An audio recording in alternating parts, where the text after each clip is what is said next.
This sucks so much, Jake. This, I have yeah. 3 things. Please go ahead. This sucks for 3 things. Yeah, at 3 least groups. minimum. Well, 3 categories. Yeah, One, sure. and I'm going to start with is Ronald Acuña Jr.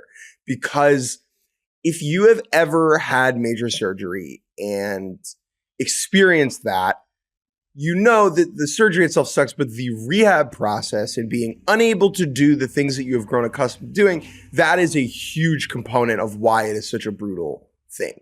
And for Ronald to have to do this all over again on his other leg is such a gut punch for him because, I mean, like, we saw unfettered, complete Ronald Acuña dominance last year. We got a taste of that. And I think, like, for Ronald to have that experience, to be that player, and then now to have to sit out for another season is just devastating. He said publicly that, you know, they won in 21, yes, but he doesn't feel as if it counts for him as a whole ring because he didn't get to play in October. And so it's just sucks, man.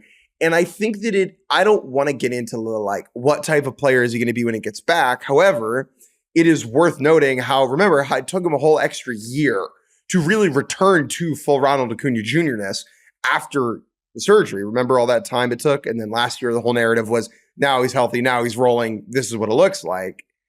It just stinks, dude. It's really terrible. Yeah, and I will say, like, one tiny thing about what he was able to do last year is that while he led the league in steals by a lot, like, he wasn't as fast, right? The speed metrics did show that there was a decline in overall athleticism. And I think that also kind of showcased in the outfield. But the kind of player he was still able to be was still so encouraging and so exciting. And we have to hope that he's going to be able to get back to that. But to your point about 2021, that's what really, really hurts, right? It's that Ronald, of course, wants to be one of the best players in baseball. And he showed us that last year. He wins his first MVP. We've seen him do it when he was Rookie of the Year. We saw him do it before that, but he wants to be a champion. He wants to be one of the best players on one of the best teams while they're winning. And the Braves in this window, and hopefully, when he hopefully comes back, will still be in this window where they're competing for World Series. And that doesn't seem that improbable at all, right? But every year with this team is an opportunity to be a part of something special. And now that won't be there, and we'll be watching him on the side again, and that just sucks so much. Second group of person that loses is the world of baseball, because Ronald Acuña at his best is as good as this sport is, really. Like when he's just driving balls opposite field, full gas swing, everything behind it, and they just carry. When he's stealing a bag, when he's just being, when he's existing, Acuña is special. He's unique. He is captivating. And I feel, I'm not saying like I am the victim, like we should all feel robbed by the baseball gods that we miss out on this. And not only that we miss out on this, but we got it. Like we saw it, he did it last year. And the idea that it will be a long time before we get to see that again, or he may never be that again if he never comes back. The list of guys with surgeries, total surgeries on both legs is very short, right? That is not a particularly encouraging medical scenario, right? Sure. So I feel for all the people, like for Braves fans specifically, who this is the guy and they don't get to see the guy be the guy for a long time. Last category. Yeah. The Braves themselves, right? This sucks for the team in 2024 that is trying to win a World Series. And I would say that is trying to win a World Series, but is also trying to win the division. The Braves, even before losing Acuña, have really underwhelmed offensively this year. They had the 4th fewest runs in May, above only the Cubs, White Sox, and the Cardinals, I believe. Let me quadruple. I would guess the Mariners. Just because their offense is sucked that much, but I don't know. And while you're looking at that, David O'Brien tweeted Cubs, White Sox, and Reds. Okay, well that definitely tracks. But yeah, David O'Brien tweeted out. This was on Saturday. Past 30 days, Braves have 4 of the major's 35 lowest qualified OPSs. Harris, Arcia, Albies, and Acuña was one of them, and Olsen is also at the bottom. Duvall and Kelnick have been struggling. Now, we're going to get into this a little bit later with some of these other teams. Look around the league. Hitting's really hard right now. And you can find every team having issues with the bottom of their lineup, the middle lineup, some of their stars going through this.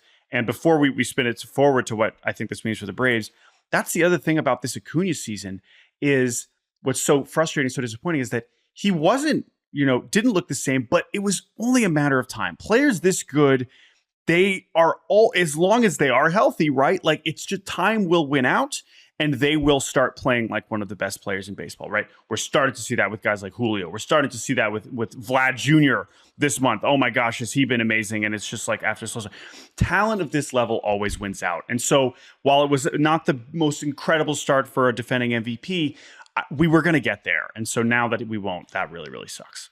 So for the Braves specifically, right, they've been playing Acuña in right, Harris in center, and then left field has been a Adam Duvall, Jared Kelenic platoon. I would imagine that Duvall probably moves to right field full time in the short term. Forrest Wall, who's been on the big league roster a lot and has been playing well in AAA, he probably comes up from the minors to take the roster spot. I would be floored if this is their outfield group on August 3rd, right? Yeah. In 2021, it's worth remembering, when Acuña went down last time, Alex Anthopoulos, the president of baseball operations, totally reshaped Atlanta's outfield, bringing in Eddie Rosario and Jock Peterson and Jorge Soler. That I don't think he'll do something that drastic and that much of an overhaul, but they have to go get an outfielder. Tommy Pham, welcome to the Atlanta Braves. I would be floored if they don't bring somebody else in externally. Yeah. I just hope they don't put Ozuna in the outfield. I don't think that's happening. They don't need to mess with that going so well. But yeah, there's no way that Anthopoulos is going to sit on his hands. I don't really want to go through. I mean, Pham is a good one, right? We're not going to survey the whole trade landscape now. There's varying levels of, do they swing big for something? Do they go short term? But the point is internally, not a ton of options, right? I mean, you're hoping you're getting more consistent production from Kelenic, from Duvall, and I guess that's possible. Of course, it's been really not awesome so far for Kelenic, but he's shown flashes, and maybe with a little bit more consistent runway, he can heat up. But whatever, it doesn't matter. There's no replacing Acuña. It's that simple. They did it as well as you possibly could imagine in 2021, but replicating that again is going to be extremely challenging. So we will see. The Braves certainly have. Riley has also been out, so Sean Murphy's back. Sean Murphy is working back, which is good. But yeah, I mean, they're 6 games out, right? So this at least is going to make that chase of the Phillies a little bit more difficult. And it's not that complicated. Like if the Braves don't do it, they lost maybe the best hitter and the best pitcher in the sport, right? In the same year, arguably. Yeah. Like if the Braves don't win the division or don't make the playoffs, like no one is at fault. Yeah. Except for the misfortune of the baseball gods. Yeah. And I think that's a bummer. I do still think this team is more than talented enough to make the playoffs. Yep. They will be in the playoffs. I do think the odds of the Phillies winning the division get higher by the day. Yep. And Acuña's injury, even like you said, he hadn't showcased it yet, but it just felt like a heater was lurking around the corner. Now it will not come. Mm-hmm. The road just got a lot bumpier for the Atlanta Braves. All right, anything else on Acuña, Jordan, or do you want to move on? No, let's get to the baseball and then have some good times with it, because there were a lot of baseball that happened this weekend. Do we want to talk about the Braves? I mean, do you want to get that? Yeah, let's just talk about the series quickly. Yeah. The Pirates, who embarrassed themselves in 2 late inning losses against San Francisco in the middle of the week, just pretty soundly kicked the Braves' butt on Friday. Remember what I said, another injury thing for the Braves is worth noting. They brought up A.J. Smith-Shawver for his first start of the season. During the middle of the week, he looked really good. Then he hit the IL. He's going to be out for a couple of months.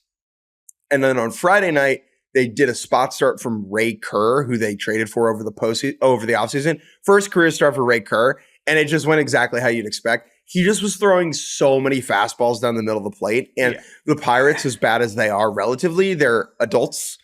And they put up a ton of runs. Yeah, and it's like, I know you have Reynaldo Lopez. We could just turn any reliever to starter. Not that they're expecting to get 20 starts out of Ray Kerr. I know it's a spot start. It's a tough spot. But like that's that's a tough situation to be in. And then on Saturday, Mitch Keller just dominated, right? Mitch Keller's, I know they didn't have to deal with Skeens or Jared Jones, but that was enough for the Pirates to win the series. They bounced back on Sunday with a nice win. But yeah, so still, right. Braves losing a series to the Pirates. That's the kind of situation. Okay, we don't need to overreact to it, but that's another series where you think they could maybe gain ground with Philadelphia, where they lose a series in Colorado and they don't do that, right? So those piling up is going to make it harder for the Braves. Again, not super panicking, but it super sucks for them, and they're definitely going to have to pick it up offensively. The guys there that are not Ronald Acuña and are healthy, and I think they will do that because they are very talented.